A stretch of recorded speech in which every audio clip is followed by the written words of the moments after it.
I need therapy. When my feet gets the best of me, I can't seem to understand how you do this to me. You know I was a casualty until you stopped my heart and you made me see.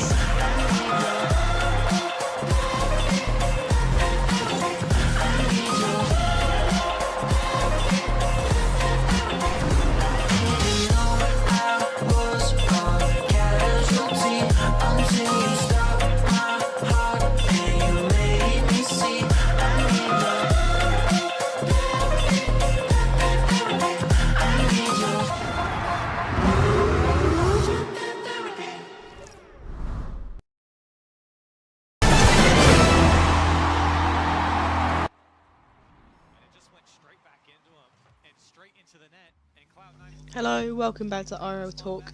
Today, I'm going to be reviewing Week 3 of RLCS Season 9. Josh is still not here. I don't know what's going on with him. Yeah, I'll just make sure he comes back at some point within the next year. But, anyway, I'm going to be reviewing Week 3, so yeah, I'll just get straight into it with North America. Cloud9 beat Flight 3-1, which is probably a very good turning point for Cloud9 if they can carry their momentum, but very bad for Flight. Then the Sonics beat Rogue 3-1. G2 then beat Flight 3-1. So Flight have still lost every single game they've played, so that's not very good for them. Then NRG beat E United 3-1. Pittsburgh Knights beat Ghost 3-1. And Space Station beat NRG in a 5-game thriller, the only series that went to 5 games in North America actually. And the first couple of games were shut out, so it was like 3-0 to NRG, then 3-0 to Space Station, then 2-0 to NRG, and 1-0 to SSG, and then SSG absolutely clapped home 6-1 on Champions Field. So, what that does for the table is G2 first at a 3-0 record, so 3-0 record at a +7 game differential. NRG second, 3-1 at a +5 game differential. The Sonics third, 2-1 at a +3 game differential. Then Space Station and the Pittsburgh Knights fourth and fifth, 2-1 at a +1 game differential. Ghost 6th, 1-2 at a -1 game differential. And then E United and Cloud9 7th and 8th at 1-2 and a -2 game differential. Then Rogue in 9th, 1-2 at a -4 game differential.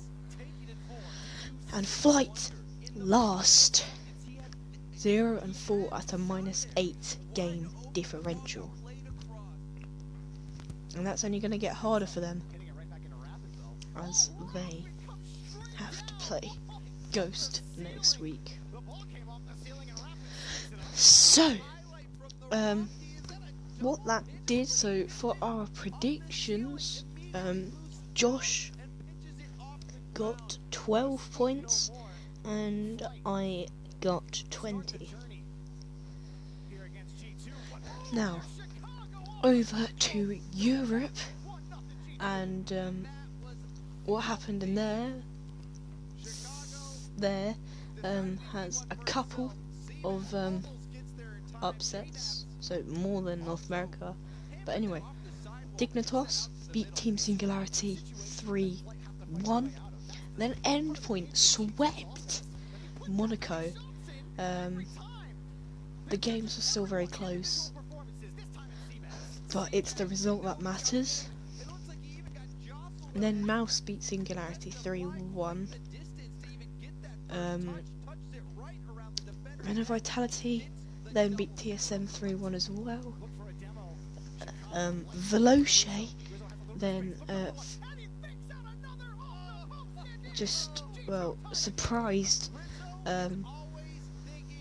surprised Reciprocity by beating them in 5 games. And then Vitality beat Barcelona in 4 games, where Flakes was using the Ecto car from the Ghostbusters set, which was quite funny. I don't know if you guys were watching the stream, but Jorby couldn't get over the fact that the doors opened when he boosted. But anyway, what that does for the league table: Dignitas first, 3-0 at +5 game differential. Vitality second, 3-1 at a +5 game differential as well. Reciprocity 2-1 at a +3 game differential in third and fourth. Fifth and sixth, Barcelona, Veloce and Mouse, all 2-1 and at a +2 game differential. Then Endpoint in 7th, 1 and 2 at a -2 game differential. Team Singularity in 8th, 1 and 3 at a -5 game differential. Then TSM 9th, 0 and 3 at a -5 game differential, and Monaco last, 0 and 3 at a -7 game differential. Which, again, doesn't really get any easier for them, as they have to play Vitality and TSM next week, and it is not looking good for them, considering that they haven't won a single game yet. So the amount of points that we got from our Europe predictions: Josh got 22 and I got 17. Now over to South America, where we had an upset or two, but X Loki, who I believe, if I'm saying this right, their new team is pronounced Nuvus AV. So Nuvus AV beat Ints in a 5-game thriller for the first series of the day. Their map picks are quite weird, but we'll go over that. Lotus then beat the 3 Sins in a 5-game thriller, reverse sweeping them after being shut out in both the first and second game. Then Novus AV swept Aeon in quite a dominating fashion. Then 3-point shooters swept Ints in quite a dominating fashion, and then the 3 Sins beat Most Wanted 3-1 with quite a few, with game 2 and game 4 so being quite dominating in both games, having 5 goals scored by them. So what that does for the league table is Novus AV 3-0 at +7 game differential in first. Then second is Lotus 3-0 at a +5 game differential. Then in third, the 3 Sins 2-1 at a +3 game differential. Then in fourth, Most Wanted 1 and 2 at a -1 game differential. Then the 3 Pointers fifth, 1 and 2, and also at a -1 game differential. Then Ints in sixth, 1 and 2 at a -3 game differential. Then Aeon 7th, 0 and 2 at a -4 game differential.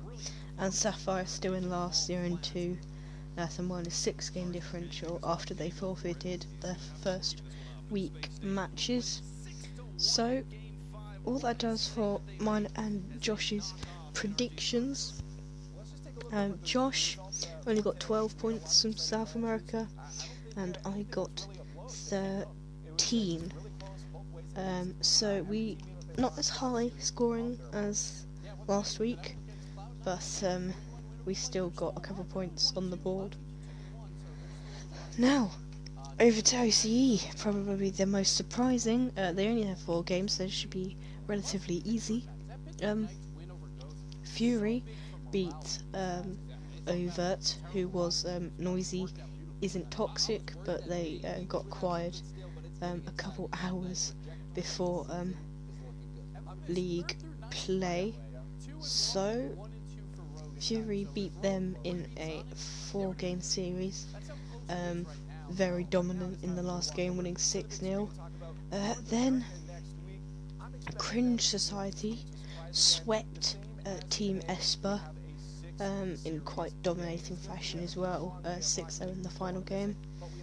Then Ground Zero won their first 2 games against Canberra Havoc, and then there was about half an hour of a technical pause, but they came back the same as how they were before, and got the sweep over Canberra Havoc. And then probably, what maybe the biggest surprise of the entire weekend, Mind Freak beating Renegades 3-1 to give Renegades a loss really early in the season. So I think it's quite interesting how the 2 teams that were good last season were played bad in week 1, and how they are the first game in week 2 and they play against each other. So Canberra Havoc versus Renegades, it could have serious altercations to the rest of their season. But for the table, we have Ground Zero and Cringe Society first and second, 1-0 at a +3 game differential. Then Fury and Mind Freak, 1-0 at a +2 game differential. Then Renegades and Overt 5th and 6th, 0-1 at a -2 game differential. And Team Esper and Canberra Havoc, 7th and 8th at a 0-1 record at a -3 game differential. Now, considering the upsets in OCE, Josh only got 3 points, and I got 5. So we didn't really do too well there. So what that means is that I got 55 points for the whole week, and Josh got 49. So I get 6 points on him. I'm still 19 points behind, but yeah, I'm quite confident in my predictions for this week. So yeah, he better watch out. So yeah, until tomorrow, if you guys enjoyed, and I'll see you next time. Goodbye.